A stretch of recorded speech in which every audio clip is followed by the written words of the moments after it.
Choking for air, the worst sandstorm in more than a decade blanketing Beijing. Residents of China's capital, a city of more than 20 million, waking up to this orange haze, forcing flights to be canceled. These sandstorms used to happen more frequently during decades of deforestation, but a tree planting program sponsored by the Chinese government has helped reduce the frequency of these storms. Capitol attack arrests. 2 suspects now face charges directly related to Capitol Police Officer Brian Sicknick, who died following the mayhem. But investigators are still trying to determine if Officer Sicknick died as a result of the attack. The latest from Washington tonight. Concerns of a new surge in COVID cases on the horizon. Health officials are dismayed by the thousands of spring breakers in Florida and Texas packing beaches, bars, and restaurants, even whole city blocks, many of them maskless. The CDC director pleading not to let down your guard. This as President Biden issues 2 10-day goals: 100 million shots in people's arms and 100 million checks in people's pockets. Faith and science, the role of church leaders and parish communities in the vaccination rollout. We've not tried to convince anybody, but rather to inform. And once we inform, certainly we empower. The developing crisis at the border, more than 4,000 children in U.S. custody in overcrowded facilities. Tonight, how the Biden administration is responding. The man who says he was wrongly convicted of murder after Hertz rental car did not produce critical support for his alibi. A receipt proving he was in their office only minutes after the crime was committed. Alfred is now suing the car company. It would seem that if Hertz had access to the receipt at the time, that they would have brought it forward. Do you feel that this really simply boils down to a matter of race? The CEO who just released this new dance track, and how the business world just got its first official techno king.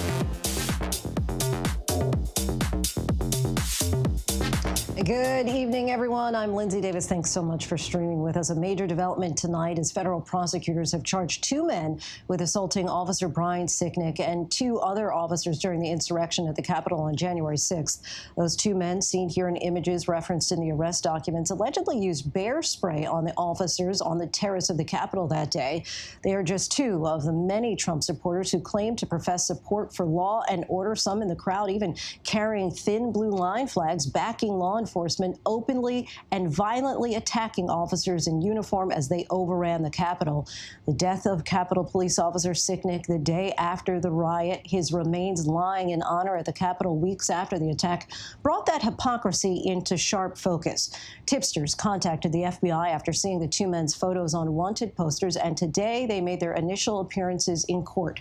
ABC's Chief Justice correspondent Pierre Thomas leads us off. Tonight, 2 new arrests providing the first answers about what authorities believe happened to Capitol Police Officer Brian Sicknick, who tragically died the day after the insurrection. Federal prosecutors charging 32-year-old Julian Cater of Pennsylvania and 39-year-old George Tanios of West Virginia with assaulting Sicknick, accusing the men of using toxic chemicals, possibly bear spray, on Sicknick and other officers. The government referencing this video shot by an online media company, which allegedly shows the critical moment just before Sicknick is attacked. Cater apparently makes reference to bear spray.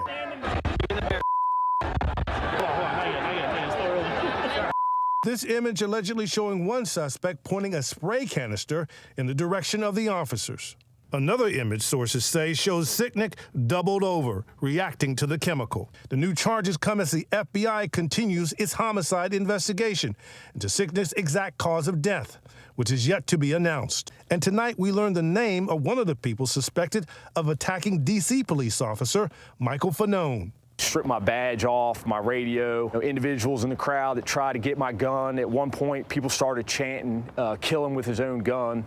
The FBI charging Thomas Sebeck of Buffalo, New York, after he allegedly admitted to burying Officer Fanone's badge in his backyard. Authorities also revealing new allegations about Timothy Hell Cuccinelli, an alleged white supremacist charged with participating in the riot. He's the Navy contractor who had national security clearance, and authorities say he told a coworker Hitler should have finished the job. Cuccinelli denies being a white supremacist and Nazi sympathizer. The growing evidence of intense violence against officers with a mob that included racist and Nazi sympathizers stands in stark contrast to comments by Senator Ron Johnson, who suggested he wasn't afraid on that day because the marchers going to the Capitol were patriots. I knew those are people that love this country, that truly respect law enforcement, would never do anything to break a law, and so I wasn't concerned. Now, had the tables been turned and President Trump won the election, and those were tens of thousands of Black Lives Matter and Antifa protesters, I might have been a little concerned. Critics blasting that statement as racist. But tonight, Senator Johnson saying there was nothing racial about his comments. Pierre Thomas joins us now. Pierre, back to those arrests for a moment. Those two men were charged with assaulting Officer Sicknick, but they could still face additional charges, correct? Lindsay, more charges are possible, but they first have to establish a cause of death. And then if it was a homicide, they need to figure out who precisely did it. There was just so much chaos, and Sicknick might have encountered many different people before he doubled over. And we also had a development today on the security situation at the Capitol. Tell us about that. Well, we're getting word that eventually the fencing around the Capitol is going to be scaled back. The Capitol Police is being a bit coy about when and how they're going to do it, but we do believe that's coming, Lindsay. Pierre Thomas, our thanks to you. Turning now to the continued spread of COVID, even after a number of hopeful signs, including a massive vaccination rollout, the CDC director is pointing to Europe, where they are now facing a wave of new cases and new lockdowns. What lessons can we learn? Our Victor Akendo has those details. Tonight, spring break crowds flocking to bars and beaches from Florida to Texas. Shoulder to shoulder, most without masks. In Georgia, parties in the streets of Savannah ahead of St. Patrick's Day. I feel like the pandemic is over. Really? Yeah. It does. With 3 million Americans taking to the skies over the weekend, the TSA seeing the busiest month since the start of the pandemic, the CDC director is now sounding the alarm. We're just starting to turn the corner, but where this goes is dependent on whether we all do what must be done to protect ourselves and others. Tonight, experts pointing to Europe, where the virus is again surging as a warning. ICUs in Paris transferring COVID patients to ease pressure on hospitals. And in Italy, another new lockdown to stop a new wave of infections. They simply took their eye off the ball. I'm pleading with you for the sake of our nation's health. These should be warning signs for all of us. And now several European countries are temporarily pausing administration of AstraZeneca's vaccine after a small number of patients developed blood clots, though the company and global health experts say there is no link. Back in this country, at least 24 states have recently eased restrictions. California today reopening indoor dining, gyms, and movie theaters at limited capacity. We're thrilled to be back open and let everybody come inside. With growing pressure to reopen schools, a potential game changer on the horizon. The CDC now rethinking its safety recommendation for 6 feet of social distancing after a new study showed 3 feet of distancing was just as effective as long as everyone wore a mask. If that guidance changes, many more schools could reopen. And tonight, Dr. Deborah Birx, who served as coronavirus response coordinator under Donald Trump, telling our Terry Moran she still thinks about that infamous moment when the president raised the possibility of injecting disinfectant into people daily. You can see how extraordinarily uncomfortable I was. Dr. Birx saying she and Dr. Anthony Fauci talked all the time about how to correct the record. I can't tell you how many discussions we had on how do we get the message out, realizing what's happening at the most senior levels of the White House. Dr. Birx explaining the tight spot that she was in there. Victor Akendo joins us now from Miami Beach. And Victor, after an intense weekend of large crowds, what's the mood there like now? Yeah, Lindsay, you can still see that there are crowds here even on a Monday night. I've met people from all walks of life, not just people here on spring break looking to party. There was an older couple from Boston. They said that they felt totally safe here, number one, because they are vaccinated. They can do everything they'd like outdoors, and when they're inside, they wear a mask. They also said that they wanted to escape the cold. But as for those people who came here to Miami Beach to party, one person told me it feels like the pandemic is over here. Even though it is not. And Victor, back to the vaccine effort for a moment. The head of Pfizer is offering some details about what the future will hold after being vaccinated. What's he saying? Albert Bourla was saying that people might need to get COVID vaccine boosters every year, possibly for the next decade, but that when vaccines become less scarce, people should be able to choose which vaccine they'd like to get. Lindsay? Victor Akendo, our thanks to you. Houses of worship across the country have been offering up their sanctuaries as vaccination sites as vaccination rates have risen to nearly 2.4 million a day. But it's not just the brick and mortar endorsement of vaccine acceptance. Faith leaders across the country have been preaching the gospel of the COVID-19 vaccine, both in favor and against. ABC's Terry Moran brings us this report on the debate between faith and science. You must love one another as I have loved you. On Sunday mornings, you'll find Father Paul Abernathy preaching the gospel at St. Moses the Black Orthodox Church. But the rest of the week, he's walking the streets of Pittsburgh, sporting a fedora and preaching a different gospel, the gospel of vaccine acceptance. I've just heard so much about the COVID vaccine, and I'm not too sure about it. Let me ask you this, would you be open to receiving some information about the vaccine? The ancient conflict, science versus religion, and here it is again in our time. A 2021 Pew Center report found that vaccine hesitancy in America is highest among black Protestants and white evangelicals. Many Catholics might be wondering whether or not they should take this coronavirus vaccine. I would tell them absolutely. There is a conflict from time to time with science and scriptural teaching, but I don't think there's a conflict as it relates to vaccines. What are you telling the people who come to Life Tabernacle? Don't take the vaccine. Now, ABC News Live takes you on the ground, in the church pews and out in the streets, where the messages of vaccine confidence and resistance are being preached. Sometimes when we pray, he gives us blessing by way of medicine, by way of vaccines. When I receive the vaccine, it means I have one more day to praise God on this earth. Here in Pittsburgh's predominantly black Hill District, Father Paul hears questions about the vaccine that are rooted in a painful history. Tell me, Father, about the reasons that black Americans might be hesitant to take this vaccine.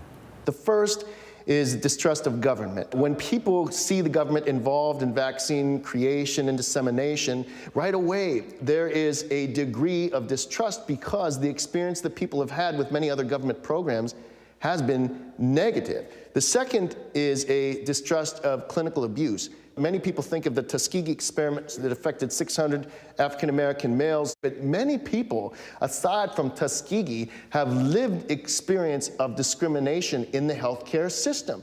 And so this history of clinical discrimination, this history of clinical abuse that is lived experience now also undermines vaccine confidence. And thirdly, a distrust of corporate America. There is this sense that there are people who are going to be getting rich off of the vaccine. We want to affirm the negative experiences people may have had with the government system. What at the same time we want to do is to share information about the vaccine that is accurate. Efforts like Father Paul's to bring accurate vaccine information to the African-American community may be working.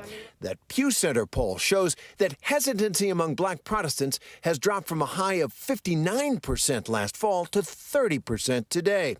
But doubts about the vaccine still linger among half of white evangelicals. You're telling your church members to choose not to have a vaccine? That's right. I'm telling them don't get it. I do it every service. You might have heard about Pastor Tony Spell of the Apostolic Pentecostal Life Tabernacle Church in Baton Rouge, Louisiana. God, you've been good to me, Jesus. He's been arrested more than 30 times since the pandemic began for defying emergency public health orders in Louisiana that prohibited large gatherings. For 61 years, our local congregation has never missed a service. Their families are in this church. Their finances are in this church. Their faith is in the church. The church is everything to us. It is a conviction for us.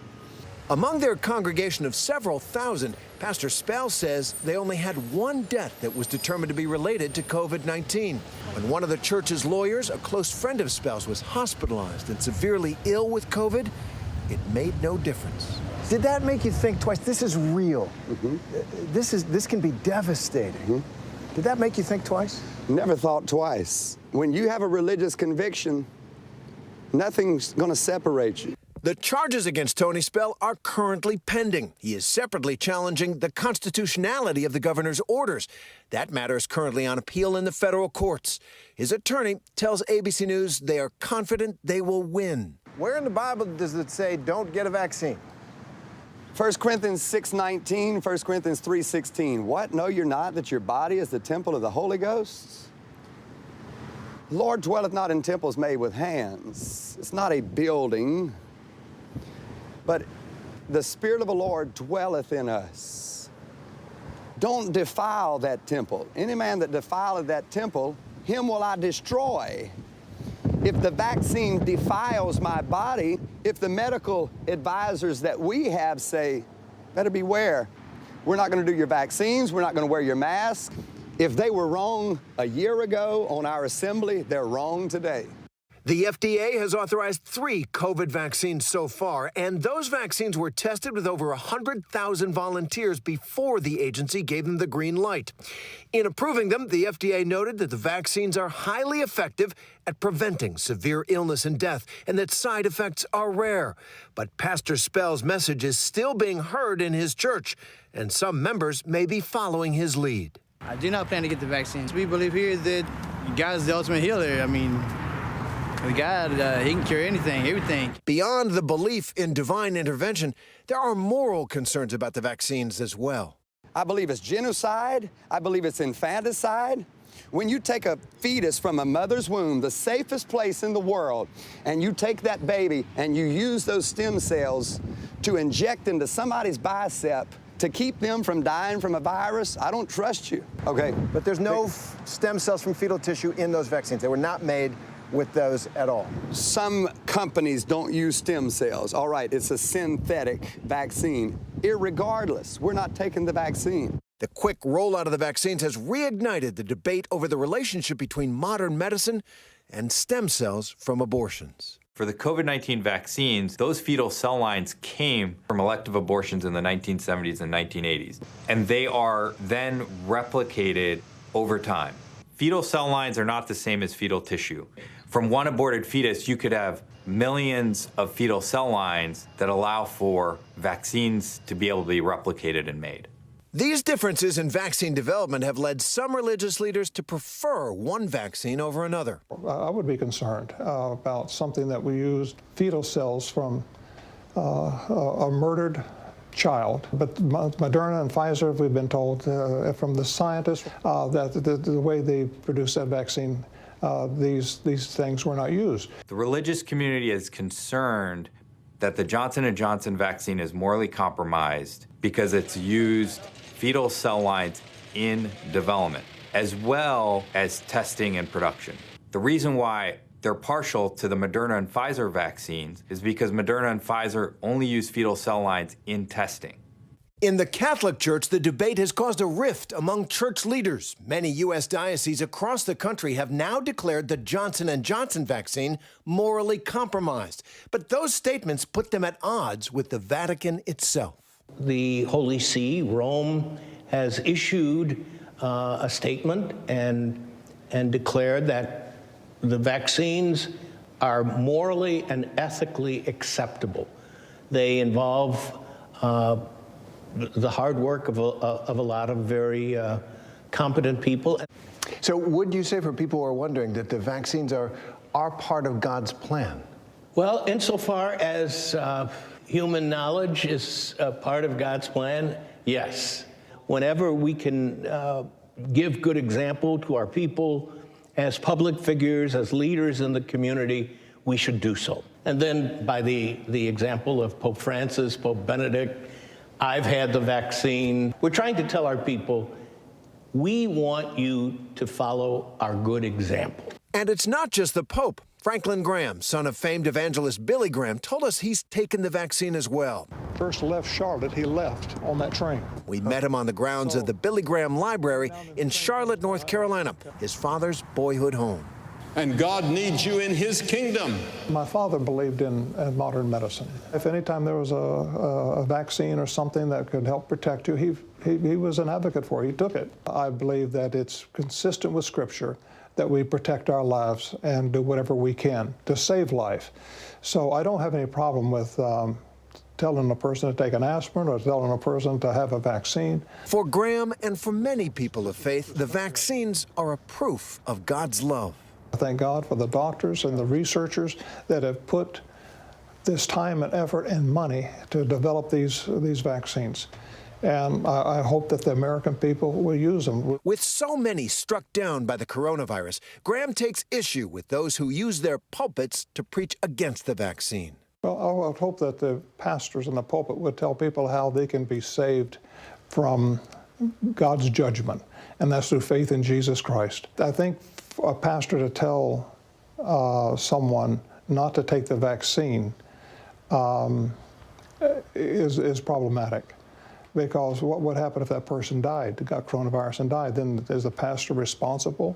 I would feel responsible. It doesn't have to be either we love God or receive the vaccine, but really there can be the two coming together in the church. Do you make headway with people who rely on the Bible, on Scripture, for their life and don't want to get the vaccine because they look at it and they say, it tells me not to? It's a different faith than what I am familiar with. I pray that we can all come together and that our views certainly can be reconciled. And I pray that whenever we preach our faith, we preach it in a way that truly does value human life. And that is why, for me, this work is of utmost importance. And for Father Paul Abernathy, that work begins in the community, one person at a time. For so many, the vaccine is evidence of answered prayer. Our thanks to Terry for that. President Biden, meanwhile, is kicking off his push to sell the benefits of his COVID relief bill signed into law just last week. At a White House event today, the president pointed to two milestones expected in the next 10 days, 100 million vaccine shots in arms and 100 million relief checks arriving in people's bank accounts. Here's ABC's senior White House correspondent, Mary Bruce. After pushing through one of the largest spending packages in American history, President Biden is embarking on a campaign to convince Americans it was worth it. The American Rescue Plan is already doing what it was designed to do, make a difference in people's everyday lives. Biden today declaring he's on pace to meet two of his goals in the next 10 days, 100 million shots since his inauguration and 100 million stimulus checks in people's accounts. Shots in arms and money in pockets. That's important. Linda Oakley, a switchboard operator at a hospital in Philadelphia, got her check this weekend. It gives you a sense of hope. And that's what I think a lot of people need right now. The administration is making an all-out push, the vice president visiting a vaccination site in Nevada today, the first lady touting relief for schools in New Jersey. Hello. Nice to see all of you. Republicans call the $1.9 trillion law a partisan spending spree. The president well aware there's no room for error. We're going to have to stay on top of every dollar spent through the American Rescue Plan. And that's what we're going to do. President Biden still selling his plan. Mary Bruce joins us now from the White House. And Mary, we know the nearly $2 trillion price tag on this rescue plan. And today we heard questions on what the Biden administration may do to pay for the plan and future spending initiatives. What's the latest on that? Yeah, there are some new reports that in order to pay for the president's economic plans, he may try to raise taxes. The White House press secretary was asked about this today. She isn't denying it, but she did stress that no one making less than $400,000 a year would ever see their taxes go up, as Biden promised during the campaign. She says their focus would be solely on the most wealthy and large corporations. But of course, any attempt to try and raise taxes is going to face a pretty stiff uphill battle on Capitol Hill. In fact, tonight, one Republican asked about these reports responded simply by chuckling and laughing. Lindsay. And Minority Leader Mitch McConnell took to the Senate floor today to criticize President Biden's remarks on Thursday night, saying that he's moving the goalposts on getting vaccines out and not giving the Trump administration enough credit. Is that a fair criticism? Look, there's been a lot of questions about this. The Republican leader certainly is taking a lot of issue with seeing the president out here touting reaching these benchmarks like he was today, about 100 million vaccinations since he was inaugurated, because McConnell points out, well, look, vaccinating, a million people a day, that was already the pace. And he says, when it comes to that July deadline that the president has set for some kind of a return for normalcy, that Independence Day from the pandemic, as he has touted, Mitch McConnell said, well, Dr. Anthony Fauci actually not long ago said that April might be open season for vaccinations. So you see many Republicans saying that the Trump administration deserves more credit for laying the groundwork here, and saying that Joe Biden is essentially setting the bar low so that he can tout whenever he does meet it. I've actually asked the White House press secretary this exact question. Does the Trump administration deserve some credit? You will find it no surprise that they take issue with that significantly. Yeah, we can imagine. All right, Mary Bruce reporting in for us from the White House. Thanks, Mary. And staying in Washington, a bit of history tonight. The Senate confirmed former Congresswoman Deb Haaland as the next Secretary of Interior. Haaland was initially seen as a dicey pick because of comments that she had made opposing fossil fuels and supporting a Green New Deal. But in a vote 51-40, she was confirmed and will become the nation's first Native American cabinet member. And now to the trial of former Minneapolis police officer Derek Chauvin, charged in the murder of George Floyd. Today, 2 more jurors were seated. And now let's bring in ABC's Alex Perez for the very latest. Alex, what do we know about the newest jury picks, and what's the makeup of the jury at this point? Yeah, Lindsay, the judge moving forward with jury selection here. 2 more jurors making the panel today, as you said, a black man in his 30s and a white woman in her 50s. Now, attorneys today spent a lot of time questioning that last juror, the white woman, in part because on her questionnaire, when asked about Black Lives Matter, she had an unfavorable opinion about the organization, but she later explained in court that she believed, and she thinks many people feel this way, that the phrase Black Lives Matter may imply that other lives don't matter, and she wanted to make clear that she believes all lives matter, as she said in court. But the judge moving forward here with this jury selection. We're now up to 9 jurors. We're looking for 14 jurors. That's 12 and 2 alternates. As far as the makeup of the jury, Lindsay, we have 2 black men, 1 Hispanic man, and 3 women on the panel here. So the judge had allocated about 3 weeks to fill this jury, but now he believes we may be filling this jury much sooner than that. He thinks by midweek this week they might have a complete jury on the panel here. Lindsay. Yeah, moving right along with that jury selection. The city of Minneapolis also recently approved that historic $27 million settlement with George Floyd's family. Walk us through why Chauvin's attorney says that they are, quote, gravely concerned about the timing of this, and what he's also asking the judge.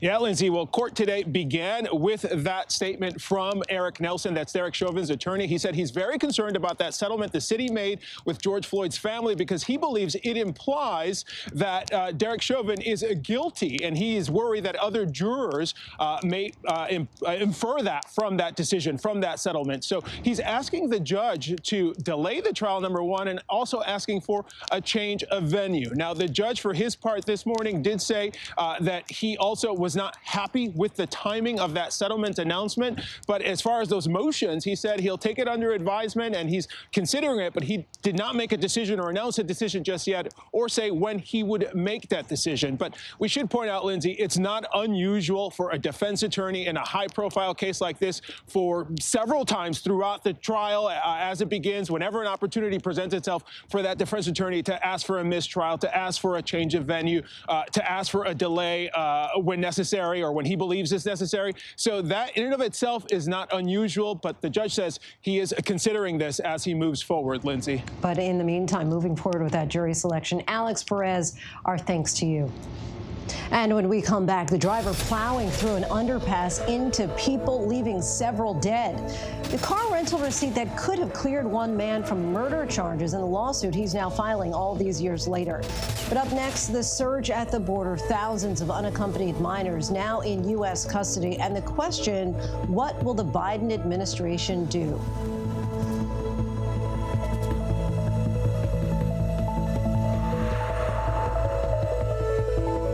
With so much at stake, so much on the line, more Americans turn here than any other newscast. ABC News World News Tonight with David Muir. We have made it through another week together. America's #1 most watched newscast across all of television. Admit it, these days, what you need to know seems to change just about every day. What is it that you really want to know, need to know? To help you not just get through your day, but to make the most of it. Feel smarter. Feel better. Feel happier. Well, how about a third hour of Good Morning America in the afternoon? GMA 3, what you need to know. Lunchtime at 1 Eastern, 12 Central and Pacific on ABC. It's all about you. Robin Roberts, George Stephanopoulos, Michael Strahan. Wake up with America's #1 most watched morning show. ABC's Good Morning America. The world may feel out of your control, but your happiness doesn't have to be. Learn the secrets to happiness. Listen to the 10% Happier podcast, free on Apple Podcasts. ABC News honored winner for the second straight year with the Edward R. Murrow Award for Overall Excellence in Television. ABC News, America's #1 news source. Friday nights, 9/8 Central. True crime, cinematic, real-life drama, stunning, the unthinkable. Follow the clues. The Hunt. True Crime 2020. Friday nights, 9/8 Central on ABC. The reality is our country can collapse from within. You see the white power movement on the march. Klansmen and neo-Nazis, skinheads, it's meant to incite war. From the KKK to Oklahoma City to Charlottesville, the new documentary event special. We just need to start talking about race. Homegrown hate, the war among us. This is a real wake-up call. Streaming now on ABC News Live. Now, when it matters most, the straightforward facts. ABC News is America's #1 news. #1 in the morning, #1 in the evening, with America's most watched newscast. #1 in late night versus the competition. The #1 news magazine on Friday nights. #1 in politics across this historic election versus the competition. The #1 daytime talk show. And #1 in streaming news. ABC News is America's #1 news. Look at this disturbing video of that deadly plane crash in South Florida. Authorities say 2 people were killed when the small plane slammed into a car. The plane crashed just after takeoff, and the FAA and NTSB are now investigating. As the amount of unaccompanied children arriving to our border continues to increase, so do the political tensions between Democrats and Republicans. Today, the governor of Texas accused the Biden administration of creating what he calls a humanitarian crisis. ABC Chief White House correspondent Cecilia Vega brings us the latest on this massive influx of minors. Tonight, crammed inside these massive tent structures on the southern border, so many migrant children, some are forced to sleep on the floor. The Biden administration not allowing journalists in to see for themselves, but 2 lawyers who did get in spoke to some 20 kids, and they paint a disturbing picture. The unaccompanied children not supposed to be held here more than 3 days. Instead, some stay for a full week. 45 to 50 kids who made the long and dangerous journey without their parents, sharing a space like this. That is where they would spend their entire day. They did tell us that every few days they were allowed to go into a courtyard for about 20 minutes. How young are we talking? We saw the whole spectrum from 1 to 17. Authorities overwhelmed. The other side of this river, that's Mexico right there. Take a look here. This is the Border Patrol on standby during the day. At night, they tell me it is mayhem. Sources telling ABC News the more than 4,200 children currently in custody is at record levels. The Biden administration now bringing in FEMA to help with the crush and opening new facilities. We have a lot of critics, but many of them are not putting forward a lot of solutions. But for those kids inside these tents tonight, the solutions aren't coming fast enough. What you heard in Donna sounds like it really hit you in your core. To see very young children scared, confused about what was going on, not being able to contact family members. It was just really emotional to see the pain that these young people were in. So difficult to see or hear about the conditions that so many of those children are in. Cecilia Vega joins us now from Donna, Texas, which is right on the border with Mexico. Cecilia, during today's press briefing, the White House press secretary was asked about media not being allowed inside the border facilities. What did she have to say about that? Well, Lindsay, the excuse that the administration is giving publicly and privately, when I'm talking to sources as well, they say, look, this is about COVID, bringing potential COVID into situations and tents like the one that you see behind me. It's about protecting the privacy of the children, although we have been inside facilities just like this under the Trump administration. They say they are committed to transparency. They say they're going to try to get reporters like myself in there. But, Lindsay, I got to tell you, between me and my team, my White House producers and producers in Washington, we have put this request in more than 24 times. We've been rejected every single time. So finally, we're out here. We still can't get in today. And Cecilia, is there any other update on why the president hasn't made any plans to visit the border yet? Well, I'm not actually surprised that he hasn't made a trip. It takes a huge footprint for a president to come to a place like this. The White House is saying he is focused on trying to provide solutions. You saw there in our piece, you know, they've enacted FEMA now. They're opening a new facility in Dallas that's going to house 3,000 teenage boys to try to alleviate some of the overcrowding that we're seeing in tents like this behind me. They say he's focused on finding the solutions. But I will say, you know, there are a lot of Democrats who are gonna start to push. They're gonna want to see him out here to show that he's trying to handle this problem personally himself. It is such a big one for this White House right now. We certainly hope that you're able to get some access there as well. Cecilia Vega, our thanks to you. Still ahead here on Prime, the high school mom accused of getting in the middle of a cheerleading dispute and creating doctored photos and videos of her teenage daughter's rivals. The Vatican decree saying God does not and cannot bless sin, and why those words are dashing the hopes of many. And how have the vaccines been working at nursing homes? We take a look by the numbers, but first, our tweet of the day. Some wise words from Neil deGrasse Tyson.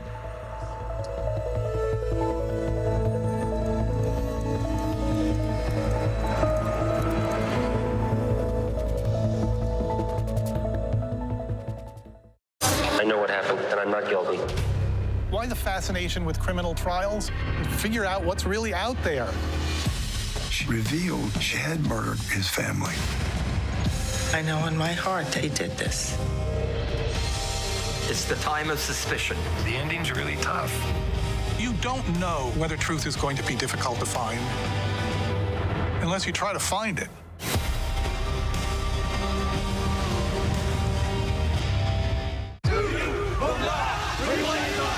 The reality is our country can collapse from within.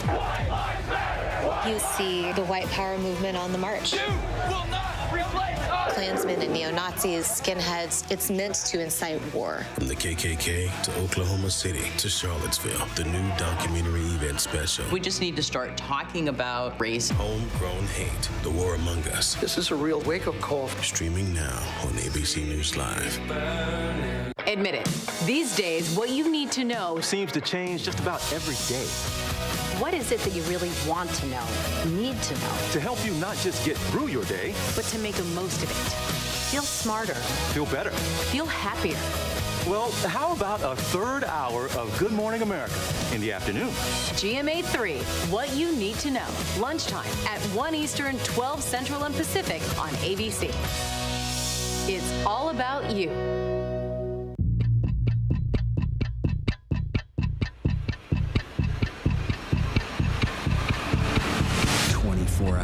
Assault on the Capitol, the ABC News original, exclusively on Hulu, now streaming. With so much at stake, so much on the line, more Americans turn here than any other newscast. ABC News World News Tonight with David Muir. We have made it through another week together. America's #1 most watched newscast across all of television. The world may feel out of your control, but your happiness doesn't have to be. Learn the secrets to happiness. Listen to the 10% Happier podcast, free on Apple Podcasts. Robin Roberts, George Stephanopoulos, Michael Strahan. Wake up with America's #1 most watched morning show. ABC's Good Morning America. ABC News honored winner for the second straight year with the Edward R. Murrow Award for Overall Excellence in Television.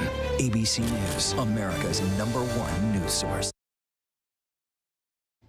Welcome back, everybody. And now to some good news about U.S. nursing homes, which have been hit so hard by the pandemic. New data shows virus transmissions in steep decline since the vaccine rollout. We take a look by the numbers. 96.2%, that's how much nursing home infection rates have dropped since December 20th. And resident deaths have dropped nearly 83% in that time, according to the CDC. For nursing home staff, case rates have dropped 92%, and death rates are down 66.7%. And the vaccine impact appears to be swift. New cases among nursing home residents plunged 89% from the week ending December 20th to the week ending February 14th, according to CMS and Johns Hopkins University data. And in those weeks, nursing home staff saw an 83% drop in cases. Still lots to get to tonight on Prime. The monster storm shutting down runways, leaving people stranded in cars from snow and the severe weather threat. A car rental receipt could have exonerated him. Instead, one man spent years behind bars for a crime he says he did not commit. Now he is free, and he's talking to us about the time that he lost behind bars and how he's going about getting justice now. But first, to look at our top trending stories on abcnews.com.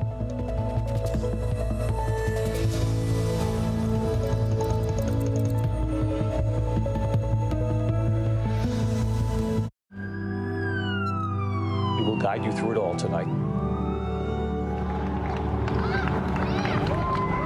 We have made it through another week together. Big hug, Brittany.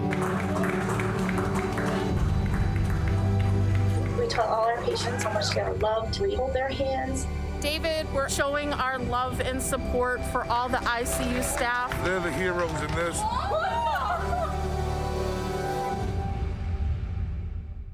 Now, when it matters most, the straightforward facts. ABC News is America's #1 news. #1 in the morning, #1 in the evening, with America's most watched newscast. #1 in late night versus the competition. The #1 news magazine on Friday nights. #1 in politics across this historic election versus the competition. The #1 daytime talk show. And #1 in streaming news. ABC News is America's #1 news. The world may feel out of your control, but your happiness doesn't have to be. Learn the secrets to happiness. Listen to the 10% Happier podcast, free on Apple Podcasts. ABC News honored winner for the second straight year with the Edward R. Murrow Award for Overall Excellence in Television. ABC News, America's #1 news source. This is GMA3, what you need to know. GMA3. A third hour of Good Morning America in the afternoon. It's all about you. Lunchtime on ABC. The reality is our country can collapse from within. You see the white power movement on the march. Klansmen and neo-Nazis, skinheads, it's meant to incite war. From the KKK to Oklahoma City to Charlottesville, the new documentary event special. We just need to start talking about race. Homegrown hate, the war among us. This is a real wake-up call. Streaming now on ABC News Live. Friday nights, 9/8 Central. True crime, cinematic, real-life drama, stunning, the unthinkable. Follow the clues. The Hunt. True crime. 2020. Friday nights, 9/8 Central on ABC.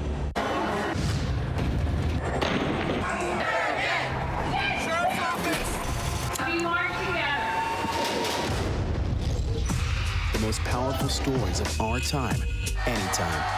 Nightline.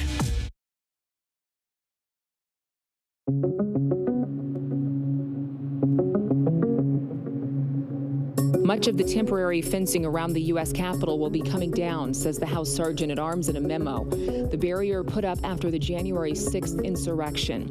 And now, a Pennsylvania man and a West Virginia resident have been arrested on charges they assaulted Capitol police officers the day of that siege. One of those officers later died. Julian Cotter and George Tanios were charged with conspiring to assault federal officers, including Brian Sicknick. The FBI is still working to determine whether the assault was bear spray was a direct cause of Sicknick's death. Court records said Cotter was overheard on video telling Tanios to hand him a canister of bear spray. Tanios replied, "Hold on, not yet, it's still early." Sicknick and two other officers standing within a few feet of Cotter were sprayed in the face. They retreated, court records said, bringing their hands to faces and rushing to find water to flush their eyes. Tanios was arrested in West Virginia, Cotter in New Jersey, as he walked off a plane at Newark Airport.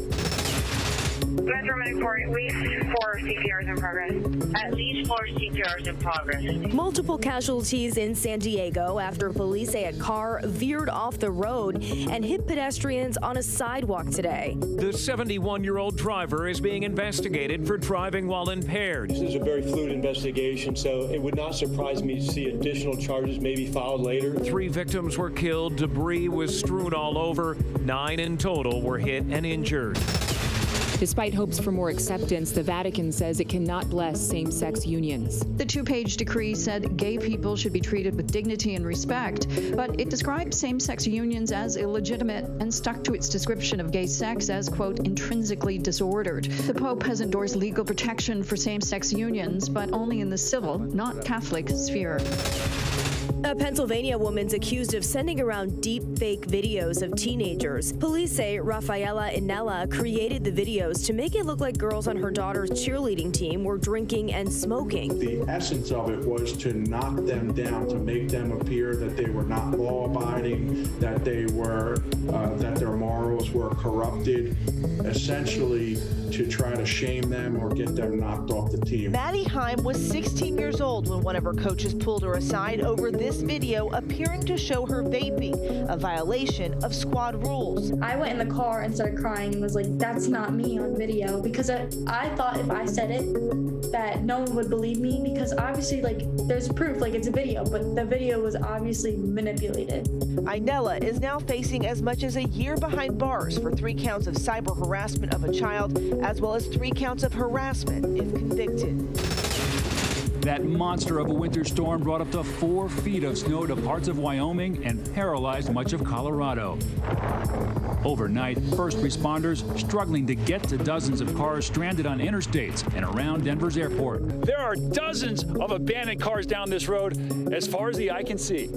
The storm pushing east today, with more pileups spotted near Minneapolis. The same system spawning more than 7 confirmed tornadoes in the Texas Panhandle, where they are bracing for more severe weather on Tuesday. Well, Elon Musk is by no means your average CEO. In fact, the Tesla chief operating officer has given himself a new title to make his point.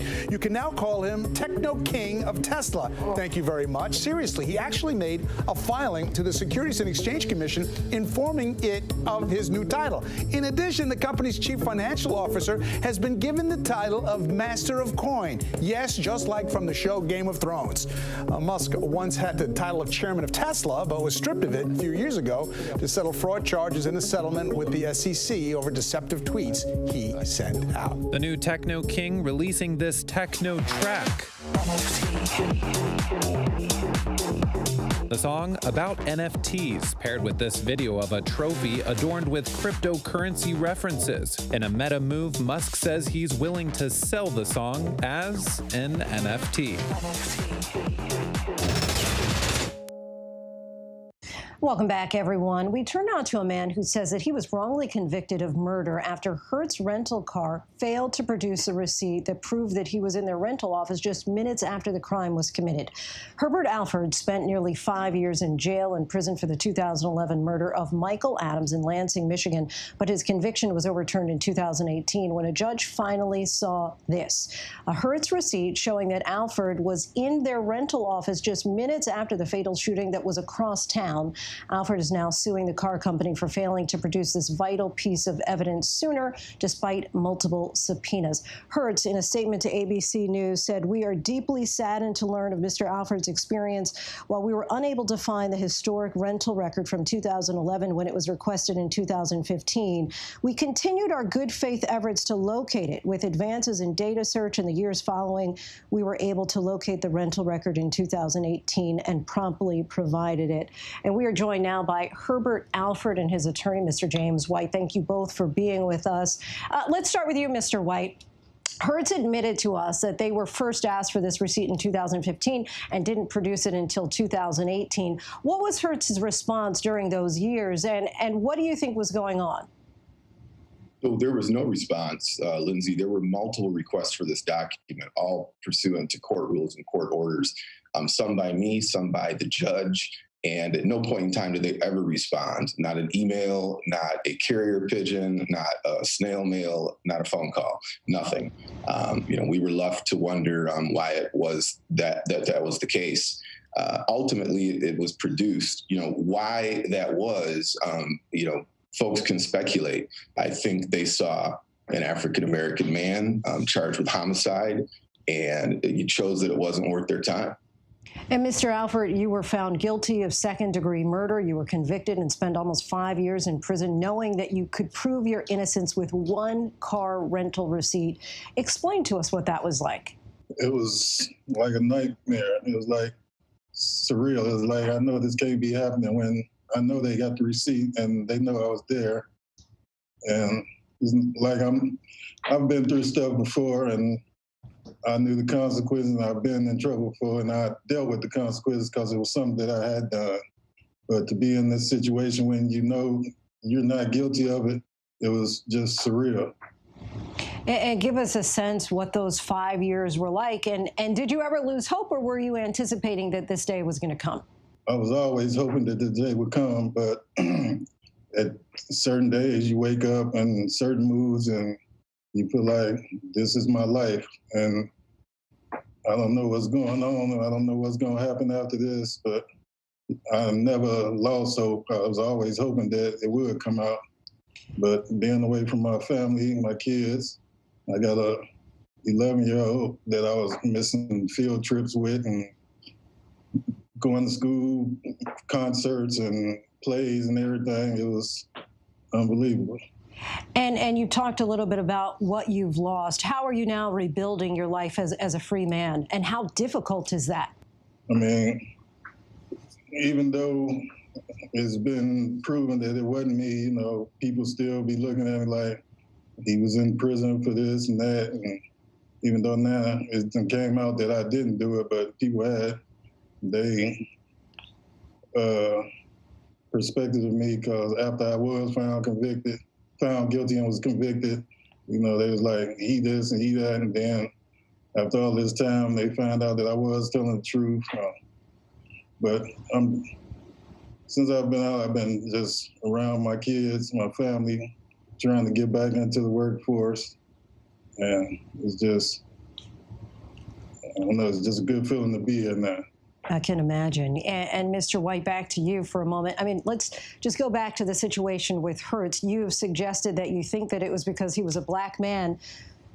Was there more beyond that? I mean, it would seem that if Hertz had access to the receipt at the time, that they would have brought it forward. Do you feel that this really simply boils down to a matter of race?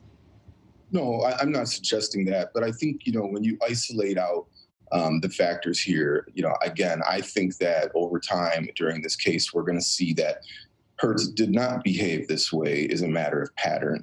They have a legal department, they have counsel, and we know they ultimately responded in 2018. They weren't truthful in that response initially, but responded nonetheless. So the question becomes is, why was this case different? As an officer of the court, the idea that an individual corporate citizen would not respond to court orders over the course of a year when one of their customers' lives are at stake is just reprehensible to me. And I think it's an important point. We were not asking them, Lindsay, to mine millions of documents over the course of years that were unrelated to this incident and unrelated to someone they had done business with. This was their customer. He spent money with them. And I think our requests were quite simple. And I think those requests of the court were quite simple. To not respond at all while a man languished in prison is just unthinkable to me. And my position is, if you're going to be in our community and our citizens are going to spend money with you, you have to respond to the most modest of tasks, like responding to subpoenas, coming to court when a judge orders you to be there, especially when a man's life is at stake. And Mr. Alford, your message, what you would like this case to ultimately, beyond perhaps some monetary compensation, what your message is? I just want people to feel like they can trust the people that they deal with, because it make me feel like the only time they care about their customers is when they spending their money with them, because every time I came down there to rent a car, all the paperwork and everything was in order. But now when I need some paperwork to prove my innocence, now all of a sudden everything's not in order and it's hard to come up with. Well, what an ordeal you have been through. Glad you're on the other side of it at this point, Mr. Alford. We thank you and also Mr. White for your time tonight. Thanks for having us. And when we come back, what do you think the best movie was this year? The Academy is out with its picks.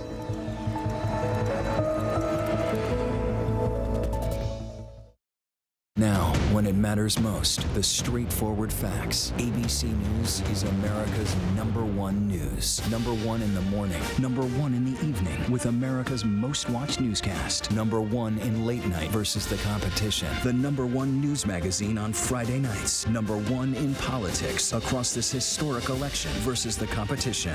The #1 daytime talk show. And #1 in streaming news. ABC News is America's #1 news.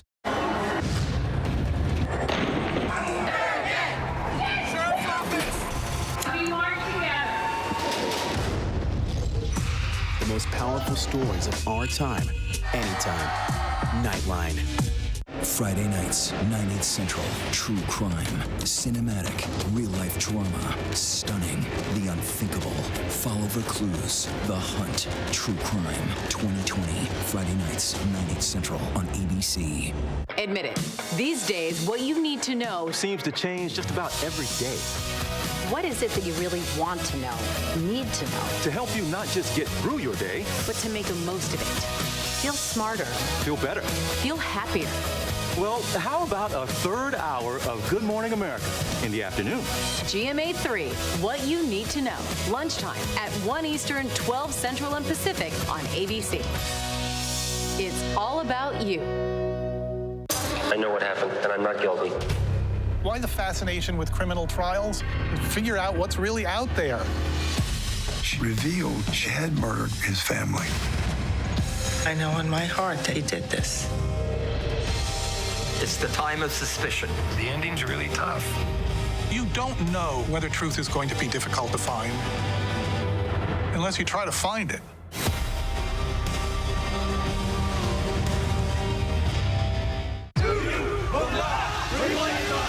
The reality is our country can collapse from within. You see the white power movement on the march. Klansmen and neo-Nazis, skinheads, it's meant to incite war. From the KKK to Oklahoma City to Charlottesville, the new documentary event special. We just need to start talking about race. Homegrown Hate, The War Among Us. This is a real wake-up call. Streaming now on ABC News Live. It's a problem with the whole way of life. We can't change overnight, but we gotta start somewhere. Might as well go and Lil Baby with one of the most talked about performances at last night's Grammy Awards in LA. The artist rapping his song The Bigger Picture in front of an acted out scene of police brutality. After his performance, Lil Baby released a statement saying, "I paint pictures with my songs and wanted the performance to bring that picture to life. Just like with the song, this performance had to reflect the real, no sugarcoating." And only a few hours had passed before Hollywood had very much moved on from music to movies. This morning's Oscar nominations waking up Tinseltown with a jolt. And once again, a film about Hollywood grabbed a slew of nominations. Our Marcy Gonzalez has more. Once Upon a Time in Hollywood. The 93rd Annual Academy Awards less than 6 weeks away. Ruben. Oh, God, my heart is But the Oscars excitement has now officially started. It's a moment that each of these nominees will never forget. Nick Jonas and Priyanka Chopra Jonas announcing the nominees. Hello, everyone. Mank leading the pack with 10 nominations, including for Best Picture. Mank. It's up against a diverse mix of 7 other films in that category. The Father, Judas and the Black Messiah, Minari, Nomadland, Promising Young Woman, Sound of Metal, and The Trial of the Chicago 7. For actor in a leading role. Up for Oscar Gold in the Best Actor category, Riz Ahmed, Stephen Yeun, Gary Oldman, Anthony Hopkins, and the late Chadwick Boseman. I got talent. Me and this home, we's tight. I think Chadwick Boseman has to be considered the favorite in his category of Best Actor. I think that was a dominant performance and one we'll always cherish. Boseman's co-star in Ma Rainey's Black Bottom, Viola Davis, among the favorites in the Best Actress category. Potential history going to be made because in the Best Actress category, we have both Andra Day and Viola Davis nominated. Believe it or not, there has not been a Black woman who has won in this category since Halle Berry was the first back in 2002 for Monsters Ball. And history was made this morning in the Best Director category. For the first time ever, 2 women are among the nominees. Chloe Zhao for Nomadland and Emerald Fennell for Promising Young Woman. Our thanks to Marcy for that. And before we go tonight, the image of the day, the outpouring of grief and demands for change in the UK after the death of Sarah Everard. She was a 33-year-old marketing exec who was abducted and murdered in London. Now, many are demanding the British government do more to protect women, particularly from violence at the hands of men. And that is our show for this hour. Be sure to stay tuned to ABC News Live for more context and analysis of the day's top stories. I'm Lindsay Davis. Thank you so much for streaming with us, and have a great night.